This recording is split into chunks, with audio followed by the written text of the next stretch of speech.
Nigeria. First, the highlights.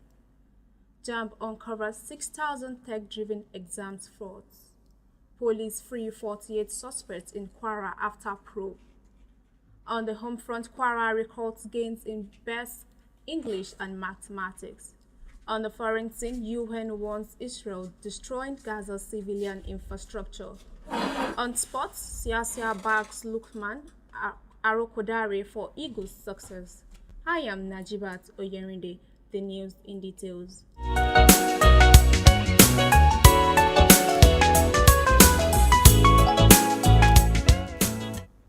The Joint Admissions and Matriculation Board's Special Committee on Examination Infractions has identified more than 6,000 cases of technology-enabled malpractice during the 2025 Unified Tertiary Matriculation Examination. Committee Chairman Dr. Jack Ekpel said the infraction included biometrics fraud, fake national identification numbers, credential forgery, and syndicate-backed schemes involving candidates, parents, schools, and some CBT centers. Dr. Jack disclosed that the panel documented 4,251 cases of finger blending, 190 cases of AI-assisted image morphing, and 1,878 false claims of albinism, noting that malpractice has become a highly organized, technology-driven, and culturally normalized enterprise. He warned that existing laws are insufficient to address the growing threat of biometrics and digital fraud, which is eroding public trust in the examination system. The committee recommended the JAMB deploy AI-powered anomaly detection, real-time monitoring, and dual verification systems, alongside stricter sanctions such as results cancellation, multi-year bans, and prosecutions. It also urged legal reforms to expand the JAMB and examination malpractice acts to cover biometrics and digital fraud, and called for the creation of a central sanction registry accessible to institutes and employers.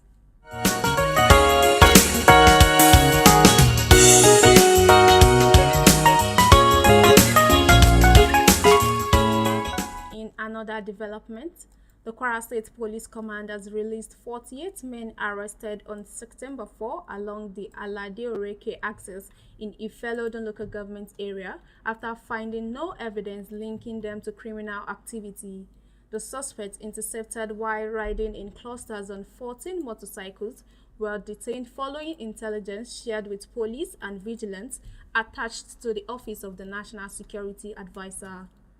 Police spokesperson SP Adetun Ejire Adeyemi said the men underwent detailed profiling and forensic analysis of their mobile devices, including call records, communication trails, and transaction history. She confirmed that no links to kidnapping, banditry, or organized crime were established. Ejire Adeyemi emphasized that the operation was conducted in line with human rights standards and urged residents to remain vigilant and share credible information with security agencies. She added that the outcome demonstrates the police commitment to tackling crime while protecting innocent citizens.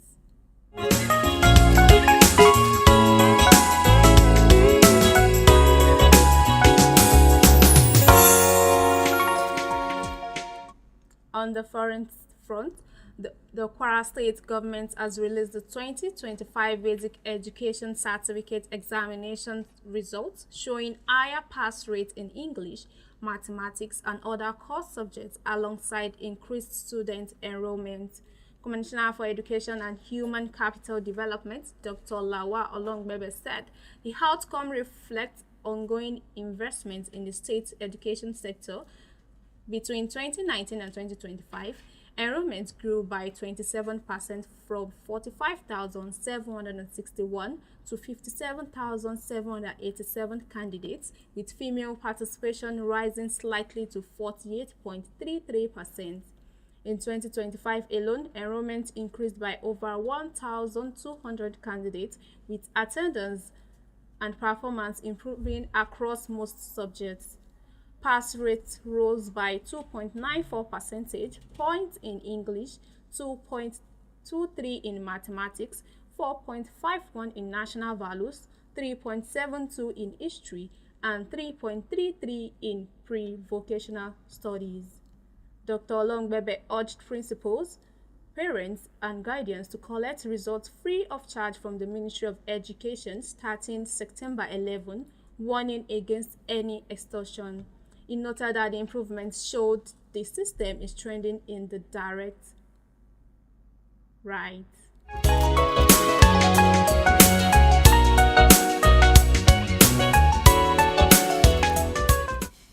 On the foreign scene, a senior UN official has warned that Israel's ongoing military operation in Gaza City risks becoming catastrophic for civilians. Ajit Singh Sungen of the UN Human Rights Office told the BBC that the Israel forces are destroying everything needed for civilian survival, including water tanks, roads, and buildings. Sungen said northern Gaza had already been leveled and expressed concern that Gaza City could face the same fate. He added that thousands of residents are attempting to move south, but many fear relocation would prevent them from ever returning to their homes. Although Israel has designated to Al-Mawasi in southern Gaza as a humanitarian zone, Sungen stressed that there is no place in middle of southern Gaza that is safe.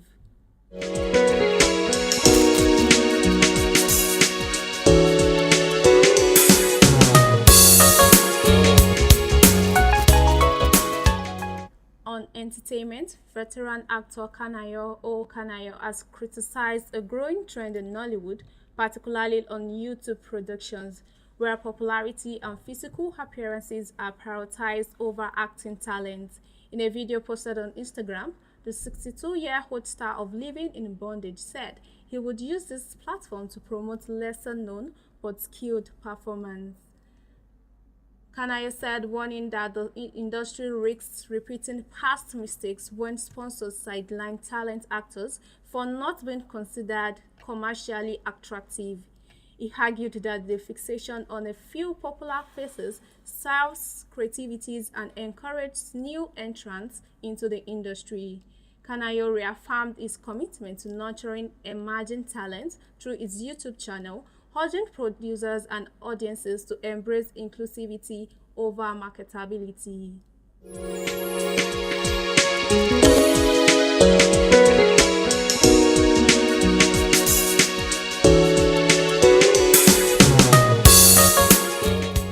Finally, on sports, former Super Eagles coach Samson Siasia has identified Ademola Lookman and Tolu Arokodare as decisive players in Nigeria's 2026 World Cup qualifiers against South Africa in Bloemfontein today. He urged head coach Eric Child to rely on Lookman's set-piece ability and Arokodare's physical presence to secure a vital result. Nigerian coming off a 1-0 win over Rwanda sealed by Arokodare's late strike remains within reach of the group leaders. A victory against Bafana would narrow the gap to 3 points and keep the Super Eagles firmly in contention for qualification. Siasia cautioned against complacency, noting South Africa's strong form but stressing Nigeria's historical dominance in the fixture. You're also listening to the media news. Before I end the news, here's a recap of our top stories. We brought to you that the Joint Admissions and Matriculation Board's Special Committee on Examination Infractions has identified more than 6,000 cases of technology-enabled malpractice during the 2025 Unified Tertiary Matriculation Examination. Also, the Kwara State Police Command has released 48 men arrested on along the Aladeoreke axis in Ifelodun local government area. And on home front, the Kwara State government has released the 2025 Basic Education Certificate Examination results, showing higher pass in rates in English, mathematics, and other core subjects. Also, we brought to you that senior UN official has warned that Israel's ongoing military operation in Gaza City risks becoming catastrophic for civilians. On entertainment, veteran actor Kanayo Kanayo has criticized a growing trend in Nollywood, particularly on YouTube productions. Finally, on sports, Super Eagles coach Samson Siasia has identified Ademola Lookman and Tolu Arokodare as decisive players in Nigeria's 2026 World Cup qualifier. That has the media news on Emirate Radio. Follow us on all our social media platforms: Facebook, X, TikTok, Instagram, or listen to us on Radio Garden at Emirate Radio, or listen to us live on www.emirateradio.ng. The news was edited by Alima Abdusalam and brought to you by Najeebat Oyerinde. Thanks for listening.